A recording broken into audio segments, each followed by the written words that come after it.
Hi, good evening to all. ఇక మరి special డిబేట్లోకి స్వాగతం.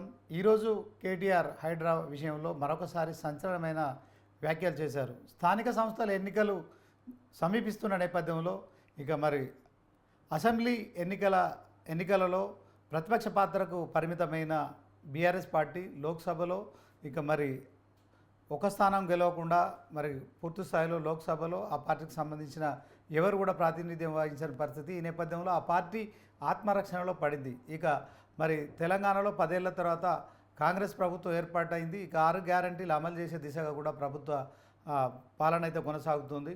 ఇక ప్రజాపాలన పేరుతో కూడా కాంగ్రెస్ మరి ఇప్పటికే 10 నెలలలోకి ఎంటర్ అవుతూ మరి దిగ్విజయంగా పాలన కొనసాగిస్తున్న నేపథ్యంలో స్థానిక సంస్థల ఎన్నికలలో కాంగ్రెస్ వైఫల్యాలను ఎండగట్టాలని చెప్పి కూడా బీఆర్ఎస్ పార్టీ నిర్ణయం తీసుకుంది. ఇక నిన్న మొన్నటి వరకు రైతు రుణమాఫీ అని 6 గ్యారంటీలని మరి క్షేత్రస్థాయిలో హంగామా చేసిన పార్టీ తాజాగా హైడ్రాపై సంచలన వ్యాఖ్యలు చేస్తోంది.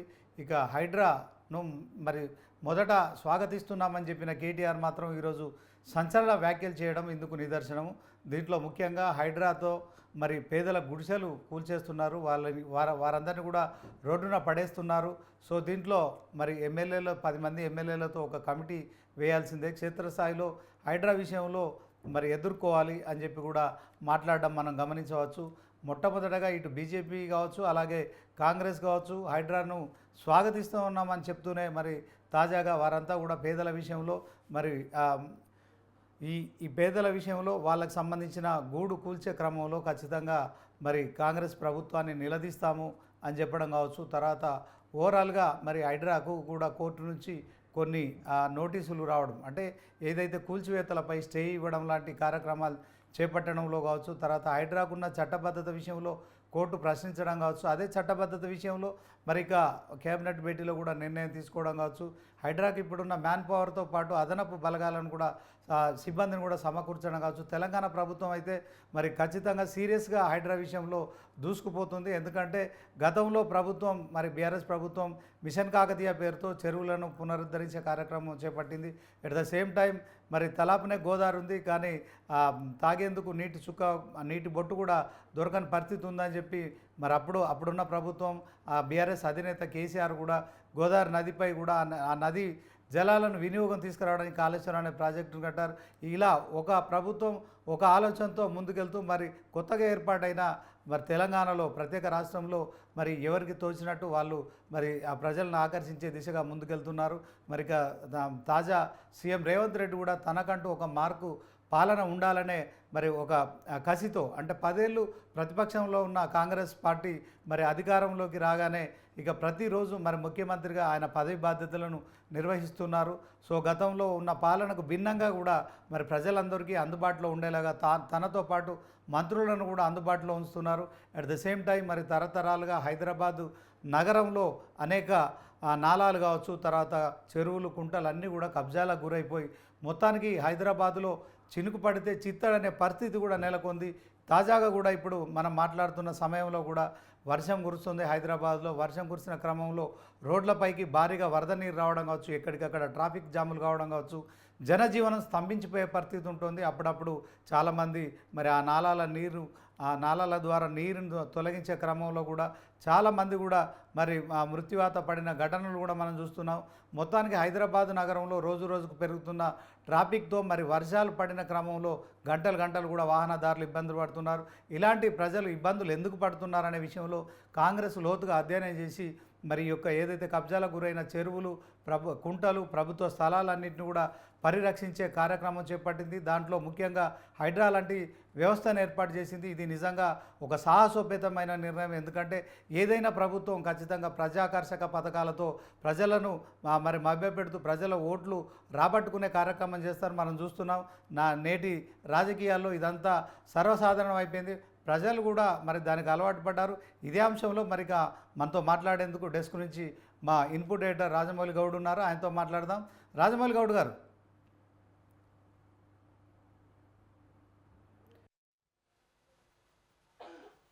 అందరూ హలో. ఓవరాల్గా హైడ్రా చేపడుతున్న కార్యకలాపాలకు మరి మొత్తానికి ఆ మొదట నాకు నువ్వు మాట్లాడి రాజమౌళి గారు వినిపిస్తుందా?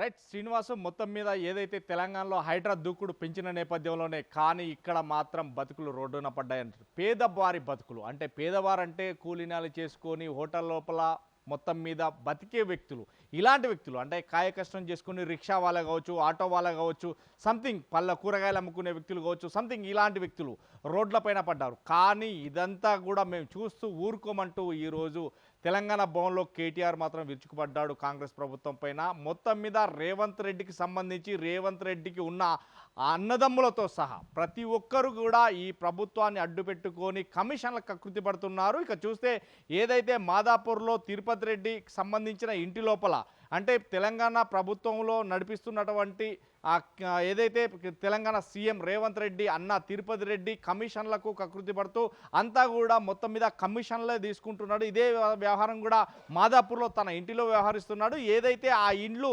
కూలగొడతామని నోటీసులు ఇచ్చిండో హైడ్రా సంబంధించి కలెక్టర్తో పాటు మిగతా అధికారులు వెళ్ళి ప్రతి ఒక్క ఇంటికి అంటే సుమారుగా అక్కడ ఉన్న 205 ఇండ్లకి సంబంధించి నోటీసులు అతికిచ్చినప్పటికీ మాత్రం వారికి టైం ఇచ్చారు. ఆ టైం ప్రకారం వారు కోర్టుకు వెళ్ళి ఆర్డర్స్ తెచ్చుకున్నారు. అంటే వారిని కూలగొట్టకుండా ఆర్డర్స్ కూడా తెచ్చుకున్నారు. కానీ అక్కడ ఇచ్చిన టైము ఇక్కడ పేద ప్రజలకు ఎందుకు ఇవ్వట్లేదు? ఒక నాలా పైన అంటే పేద ప్రజలు బతికే వాళ్ళు కొంత నాలాల పైన ఇల్లు కట్టుకుంటారు. అలాంటి ఇల్లు కట్టుకుంటే చూసి చూడనట్టుగా ప్రభుత్వం పెద్ద మనసుతో వ్యవహరించాలి, వాళ్ళకి నోటీసులు ఇవ్వాలి. ఆ నోటీసులు ఇచ్చిన తరుణంలో ఆ పేద ప్రజలను తీసుకువెళ్ళి వేరే వేరే వారికి ఇండ్లు చూపెట్టాలి, ఇండ్లు చూపెట్టి అక్కడ ఇవ్వాలి. లేదు అంటే ఒకవేళ ఇప్పుడు మేం కట్టిన డబుల్ బెడ్రూమ్లు ఇండ్లు ఉన్నాయి, ఆ డబుల్ బెడ్రూమ్లు ఇండ్లు ఆ పేద ప్రజలకు పంచండి, కానీ రోడ్డున పడేయకండి. రోడ్డున పడేస్తే మేము ఊరుకునే లేదు. షేర్లింగంపల్లెకి సంబంధించి షేర్లింగంపల్లె సంబంధించినటువంటి మొత్తం నాయకులతో పాటు కార్యకర్తలు కూడా మా వెంట ఉన్నారు. ఈరోజు జరిగినటువంటి షేర్లింగంపల్లె శాసనసభకు సంబంధించినటువంటి ఆ నియోజకవర్గ కార్యకర్తలతో ఈరోజు మీటింగ్ ఏర్పాటు చేసుకొని వారందరికీ కూడా ఒక భరోసా కల్పించారు. హైడ్రా పేరుతో అంటే ఇప్పటికీ మనం హైదరాబాద్లో ఓట్లు ఆ బీఆర్ఎస్ పార్టీకే పడ్డాయి, కానీ కాంగ్రెస్ పార్టీకి కానీ ఇంకెవరికి పడలేదు కాబట్టి వారంతా కూడా కక్ష కడుతున్నారు. షేర్లింగంపల్లె నియోజకవర్గం అంటే వారికి డెవలప్లో ముందున్న నియోజకవర్గం కాబట్టి వారంతా కూడా రేవంత్ రెడ్డి ప్రభుత్వం మొత్తం మీద షేర్లింగంపల్లి నియోజకవర్గం మీద పడ్డది. షేర్లింగంపల్లి నియోజకవర్గం నుంచి కూడా బీఆర్ఎస్ పార్టీ నుంచి గెలిచిన వ్యక్తి ఎమ్మెల్యేను కూడా వారు కొనుగోలు చేసి వారికి కండోగప్పారు. కానీ దమ్ము ధైర్యం ఉంటే హైకోర్టు ఇచ్చినటువంటి తీర్పుకు ఇప్పుడు వారి గుండెల్లో పరుగులెడుతున్నాయి, భయభ్రాంతులకు గురవుతున్నారు. ఏ ఒక్కరు కూడా దీనికి ఇక ససేమీర అనేది లేదు. మొత్తం మీద ఉప ఎన్నికలు కూడా రానున్నాయి అనేది మాత్రం ఇక్కడ తెలుస్తున్నాయి. ఈ నేపథ్యంలోనే మొత్తం మీద తెలంగాణ లోపల అసలు బీఆర్ఎస్ వర్సెస్ కాంగ్రెస్ ఈ రెండు పార్టీల మధ్య మాత్రం పచ్చిగడ్డేస్తే బగ్గుమనే రీతిలో ఉంది. కానీ ఇక్కడ పేద ప్రజలు అంటే అట్టడుగున బతికే పేద ప్రజలకు మాత్రం అన్యాయం జరుగుతుందనేది ప్రతివాదనగా ఉంటుండదు. దీనికి సంబంధించి ఇప్పటికే కొంతమంది కోర్టుకు వెళ్తున్న తరుణం ఉంది. ఎందుకంటే మాకు ప్రతి అంటే ఇల్లు కట్టుకోవడానికి జాగా కొనుక్కుంటారు, అంటే ప్రతి ఒక్కరు ల్యాండ్ కొనుక్కుంటున్నారు. 50 గజాలు 100 గజాలు, ఈ 100 గజాల లోపల కొనుక్కుంటే పర్మిషన్స్ ఉన్నాయి, కట్టుకోవడానికి మీ అధికారులే పర్మిషన్ ఇచ్చారు. కాంగ్రెస్ అధికారంలో ఉన్నటువంటి అధికారులే మాకు పర్మిషన్ ఇచ్చారు. మీ కాంగ్రెస్ గవర్నమెంట్ ఉన్న తరుణంలోనే కదా మాకు పర్మిషన్ ఇచ్చింది. కొత్తగా నాలాల మీద కడితే కూలగొడతా ఉంటారు. అలాంటప్పుడు మీరు పర్మిషన్స్ ఎందుకు ఇచ్చారు? అలాంటి అధికారులపైన ఎలాంటి చర్యలు తీసుకుంటారనేది మాత్రం ఇక్కడ ప్రతిపక్షంగా ఖచ్చితంగా ప్రతిపక్షం ముందస్తు చర్యలు చేపడుతుంది అనేది మాత్రం కేటీఆర్ స్పష్టం చేశారు. ఇదే నేపథ్యంలోనే ఏదైతే హరీష్ రావు కావచ్చు, ఇటు కేటీఆర్ కావచ్చు ఇక దూకుడు పెస్తున్నట్టుగా కూడా మనకు తెలుస్తుంది. ఈ నేపథ్యంలోనే బీఆర్ఎస్ పార్టీ అంటే ఒక తాట మీదకి అందరినీ తీసుకొస్తుంది అనేది మాత్రం అర్థమవుతుంది. ఏదైతే హైదరాబాద్లో అంటే బీఆర్ఎస్ పార్టీకి మాత్రమే ఓట్లు వేశారు, ఇక్కడ కాంగ్రెస్ పార్టీకి ఒక ఓటు కూడా వేయలేదు కాబట్టి మీ పైన వారు కక్ష సాధిస్తున్నారు అనేది మాత్రం ప్రజల్లోకి తీసుకువెళ్తున్నామనేది కూడా చెప్పినట్టు అర్థమవుతుంది. ఇదే నేపథ్యంలోనే కేసీఆర్ పర్మిషన్ తీసుకొని ఇక దూకుడుతో పాటు మీ మీద యుద్ధం చేయడానికి కూడా ప్రకటించబోతున్నామంటూ కూడా కేటీఆర్ స్పష్టంగా చెప్పారు. ఈ నేపథ్యంలోనే ఇక ఏదైతే రేవంత్ రెడ్డి అన్నకొక న్యాయం ఇక్కడ పేద ప్రజలకు న్యాయమా అన్నట్టు కూడా అర్థమవుతుంది. అయితే మీ అన్నకు తిరుపతి అన్నకు ఎలాంటి న్యాయం చేశారు, మరి ఇక్కడ పేద ప్రజలకు ఎందుకు న్యాయం చేయట్లేదు అనేది క్వశ్చన్ మార్క్గానే వాడివేడిగా చర్చ జరిగింది. ఈ నేపథ్యంలోనే కార్యకర్తలు కూడా చాలా కోపంగా కూడా కాంగ్రెస్ పార్టీ మీద కోపంగా కూడా కాంగ్రెస్ ప్రభుత్వం పైన కోపంగా కూడా షేర్లింగంపల్లె వాసులు ఉన్నట్టుగా కూడా మనకు తెలుస్తుంది. ఈ నేపథ్యంలో ఇక్కడ చూస్తే ముందు పోతే నుయ్యి వెనకపోతే గొయ్యి అన్నట్టుగా కూడా తయారైంది ఈ హైడ్రాకు సంబంధించి అయితే నాలాల పైన కావచ్చు, చెరువులకు ఎఫ్టీఎల్ బఫర్ జోన్లో కట్టిన వ్యక్తులు కావచ్చు, ఏ రోజు బుల్డోజర్ వచ్చి కూలగొడుతుంది, ఆ శనివారం అయితే ఇంట్లో పడుకోవడానికో, ఆదివారం అయితే పిల్లలతోటి ఆ షికార్లకో లేదంటే సినిమాలకు వెళ్దామన్న వారి ఆలోచనను మర్పించేలాగా ఈ శనివారం అయితే చాలు, ఆదివారం అయితే చాలు బుల్డోజర్లు ఏలంగా వస్తాయి అన్నట్టు. అంటే శని ఆదివారాలు అయితేనే బుల్డోజర్లు వస్తాయా, మిగతా రోజులు రావా బుల్డోజర్లు అంటూ కూడా తను వ్యాఖ్యానించాడు కేటీఆర్. ఇక ఈ నేపథ్యంలో ఈ 2 రోజులు అంటే 2 రోజులే మీకు ఎందుకు దొరుకుతున్నాయి, మిగతా 5 రోజులు ఎందుకు దొరకట్లేదు అంటే కావాలనే బుల్డోజర్లతో కోల్చి భయభ్రాంతులకు గురి చేయాలంటే హైదరాబాద్ కాదు ఇక్కడ హైడ్రాను మొదట స్వాగతిస్తున్నాము. హైడ్రా కార్యకలాపాలకు మా వంతు సహాయ సహకారం. వెయిట్ 1 మినిట్ ఈ వేదిక నడిచిందని చెప్పొచ్చు. ఇక మొత్తం మీద హైడ్రాకు సంబంధించి మాత్రం ఇలాంటి వాడివేడి చర్చలు జరుగుతున్నాయి మనకు తెలుస్తుంది శ్రీనివాస్. ఓకే రాజమౌళి, ఇప్పుడు మొదట హైడ్రాను స్వాగతిస్తున్నాము, హైడ్రా చేసే కార్యకలాపాలకు మా వంతు మద్దతు కూడా తెలుపుతున్నామని చెప్పిన బీజేపీ బీఆర్ఎస్లు ఇప్పుడు ఈటల రాజేందర్ కావచ్చు, అలాగే కేటీఆర్. సో పేద ప్రజల విషయంలో బండి సంజయ్ కూడా ఓకే అన్నారు. కానీ ఇదంతా కాంగ్రెస్ ప్రభుత్వానికి మద్దతు పెరుగుతుందనే అక్కస్తో మాట్లాడుతున్నారా? తెలంగాణ రాష్ట్ర వ్యాప్తంగా హైడ్రా చేపడుతున్న కార్యకలాపాలు విస్తరించబోతున్నారు, హైదరాబాద్లో ప్రజల మద్దతు పొందబోతున్నారు, గ్రేటర్లో మరొకసారి కాంగ్రెస్ బాగా వేస్తుందనే ఒక దీంట్లో మరి కేటీఆర్ తొందరపడి మాట్లాడుతున్నారా? హైడ్రా విషయంలో ఇప్పటికే ఆయన జన్వాడ ఫామ్ హౌస్ వివాదంలో ఉంది, అతను కూడా కోర్టుకు వెళ్ళాడు, స్టే తెచ్చుకున్నారు. సో అతనికి సంబంధించిందని చెప్పారు. ఒకవేళ అది కనుక మరి హైడ్రా పరిధిలో ఉంటే కూల్చేస్తానని చెప్పారు. మరి తాజాగా ఇప్పుడు పేదోడికి సంబంధించిన ఇష్యూలో ఖచ్చితంగా కాంపెన్సేషన్ ఇస్తామని చెప్పి కూడా మరి ప్రభుత్వం తరఫున మరి మనతో డిబేట్లో పాల్గొన్న వాళ్ళు కూడా చెప్తున్నారు. సో ప్రభుత్వం పేద ప్రజల ఇల్లు కూలగొట్టడము కానీ వాళ్ళు నివాస ప్రాంతాలను కూలగొట్టమని చెప్తున్నప్పటికీ కూడా పార్టీలు మరొకసారి హైడ్రా విషయంలో చేస్తున్న దాడిని మనం ఎలా చూడొచ్చండి? శ్రీనివాస్, ఇక్కడ మొత్తం మీద చూడదగ్గది ఎందుకంటే పేదోడు ఎప్పటికైనా పేదోడే, ఉన్నవాడు ఎప్పటికైనా ఉన్నవాడే.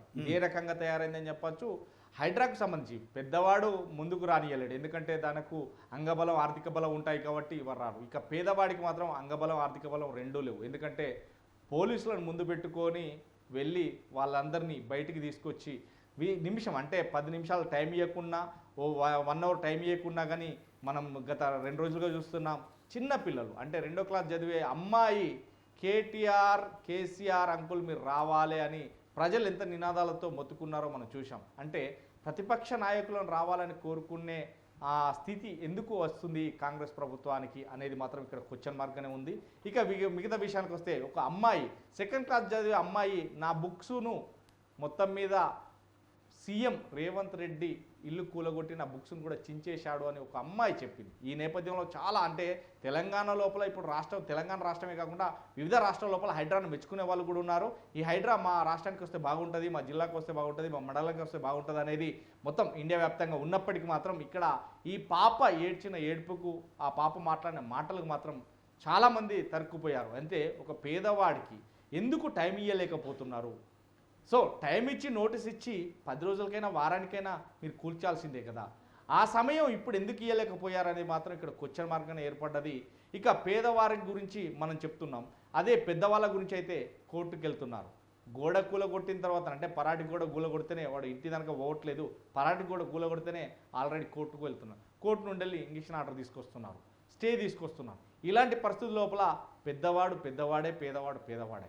At the same time Rajamouli at the same time BJP అయినా బీఆర్ఎస్ అయినా ఇప్పుడు ప్రజల పక్షాన నిలబడి ఖచ్చితంగా పేదవారికి అన్యాయం జరిగినప్పుడు వాళ్ళకు కాంపెన్సేషన్ ఇవ్వడము, ప్రభుత్వం నుంచి కాంపెన్సేషన్ ఇప్పించేలా చేయవచ్చు కదా. ఎందుకు దీన్ని రాజకీయ కోణంలోనే చూస్తున్నారు? హైడ్రా అనేది ఒక మంచి కార్యక్రమం అని చెప్పిన నేతలే మరొకసారి దాన్ని అడ్డుకునే ప్రయత్నం చేయడం కావచ్చు, హైడ్రా కార్యకలాపాలకు అడ్డు తగిలేలా వ్యాఖ్యలు చేయడము, పేద ప్రజలను రెచ్చగొట్టి మరి రానున్న ఎన్నికల్లో లబ్ధి పొందాలనే ఆలోచన చేస్తున్నారా?